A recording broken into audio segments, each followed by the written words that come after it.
Ayan, sobrang excited na yung mga viewers natin. And marami na talaga ang nag-aabang sa'yo kasi nakikita ka nila, nagiging coach ka, nagpa-facilitate ka ng training, and also grabe yung mga value na ibibigay mo sa mga companies right now.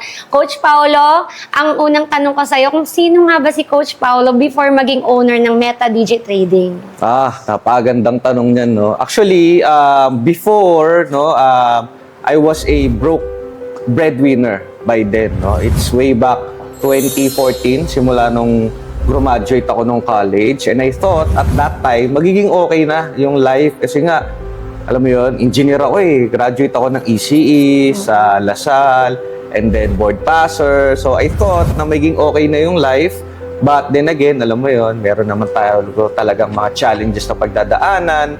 Sa parents ko, nagkasakit yung mother ko eh. So nawalan siya ng work. Yung father ko naman may simpleng sari-sari store lang. And then meron pa akong dalawang kapatid na nag-aaral at that time. So I needed to step up and become the breadwinner of the family at a young age of 21 years old.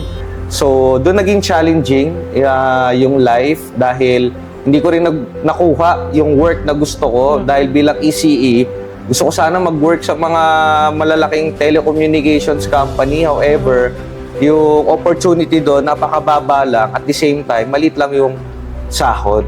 Akala ko kasi pag engineer dito sa Pilipinas, napakalaki na ng income, hindi talaga nun. No? So, yun, pumili ako ng ibang route. So, napunta ako sa IT industry where at that time, malaki ang kitaan kahit na bago ka pa lang. So, doon ako napunta. Naging software engineer ako. And then, yun yung naging path ko before being the owner of Meta Digi Trading. Nag-start ako bilang software engineer hanggang sa unti-unti na tayo nagkaroon ng mga mangilan-ngilang businesses. Ayan, grabe yung mga experiences mo.